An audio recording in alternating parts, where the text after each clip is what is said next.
Olá, viajantes! Bem-vindos ao Diário de Bordo número 2 aqui do Moeda Galáctica. Hoje eu vou falar um pouco sobre uma trilogia de 5 de um dos meus escritores favoritos. Espero que vocês gostem. Senta no seu sofá vermelho, bebe uma xícara de café bem massa e vamos viajar com os golfinhos?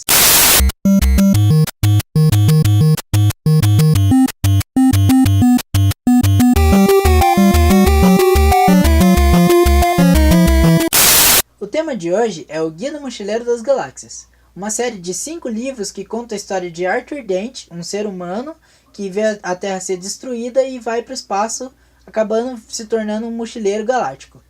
Bem, essa é uma trilogia que me cativa muito e que mais me intriga por causa disso.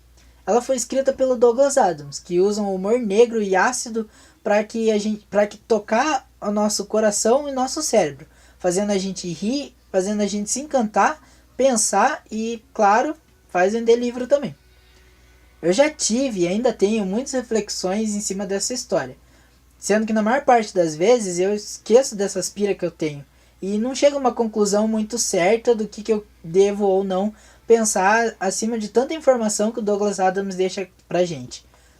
Mas sabe, uma das coisas que eu pensei sobre o livro está relacionada a uma cena específica que fez com que essa história se tornasse o fenômeno que ela é hoje, sendo que tem até um feriado do Orgulho Nerd por ela. Bom, veja essa parte do filme aí. Eu já vi. É besteira. Arquivos públicos de Magrateia. Há muitos milhões de anos, uma espécie de seres pandimensionais hiperinteligentes ficou tão de saco cheio dessas discussões incessantes sobre o sentido da vida que delegaram a 2 dos mais sábios entre eles a tarefa de projetar e construir um estupendo supercomputador para calcular a resposta para a vida, o universo e tudo mais.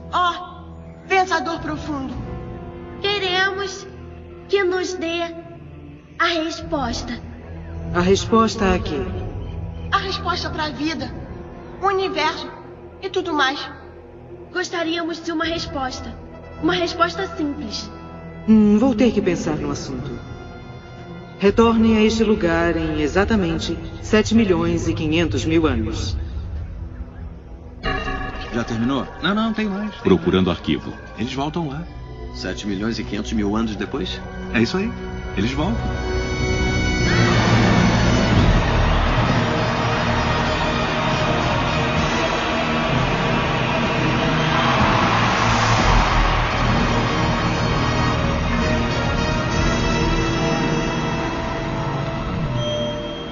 Pensador profundo, você tem uma... Resposta para vocês? Sim, mas não vão gostar. Não faz mal, nós precisamos saber. Está bem. A resposta à questão fundamental da vida, o universo e tudo mais é...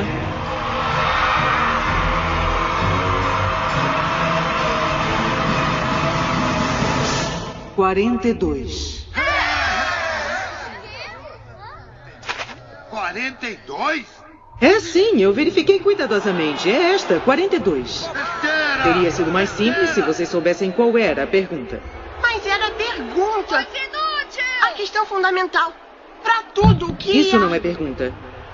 Assim que souberem a pergunta, vão saber o que a resposta significa. Diga-nos a questão fundamental, então. Não posso. Mas eu lhes digo quem pode. Um computador que vai calcular a questão fundamental. Um computador de complexidade tão infinita que a própria vida será parte de sua matriz operacional. Vocês próprios assumirão novas formas mais primitivas e entrarão no computador para operar este programa de 10 milhões de anos. Eu projetarei este computador para vocês e ele será chamado de... Informação deletada. Eu já pensei em tanta coisa sobre essa cena que eu já até perdi as contas. Eu esqueci muito das piras que eu já tive, muitos pensamentos que eu pirei aí em cima dessa história e dessa cena. Mas uma das coisas que sempre volta na minha cabeça, e eu acho que é uma das interpretações possíveis para essa cena, é que na verdade tudo o que acontece ali, todo aquele acontecimento, é nossa criatividade trabalhando. Pensa bem, As pessoas ali da história se uniram e trabalharam em conjunto para criar um supercomputador que pudesse dar para elas a resposta para a vida, o universo e tudo mais.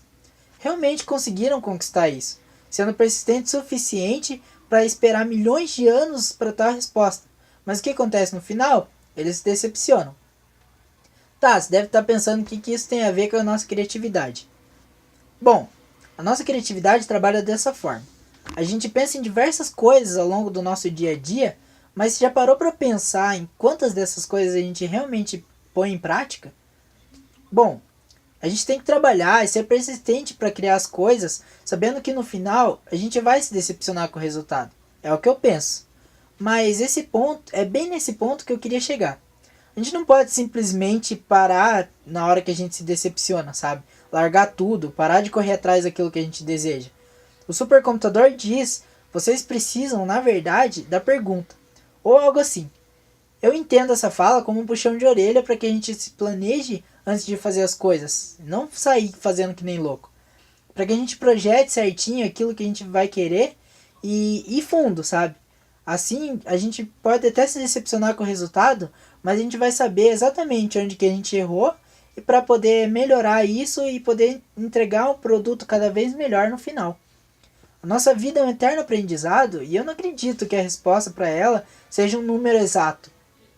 Cada um de nós tem pensamentos, tem sonhos, tem vida, uma vida inteira e vontades. É através dessas coisas que o mundo gira e vai para frente. Cabe a nós arriscarmos, tentarmos fazer as coisas, correr atrás e resolver aquilo que nos incomoda sem deixar que os outros apaguem os nossos sonhos. Leve esse ensinamento do Douglas Adams como uma forma de ter mais empatia, olhar para outra pessoa e saber que ela também tem interpretações, tem desejos, sonhos e pensamentos, sendo a resposta para a vida, o universo e tudo mais algo abstrato que está em constante evolução, mas que pode ser construída com a união entre as pessoas e a força de vontade.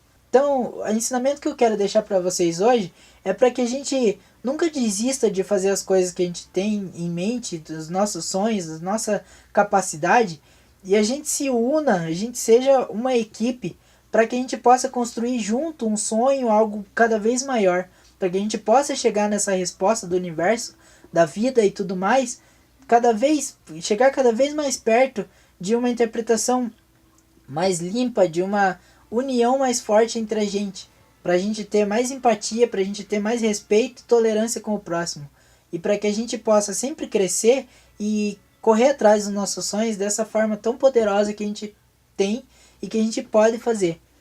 Então, eu acho que é isso que eu queria deixar para vocês hoje, nesse segundo episódio. Bom, é isso. Tchau!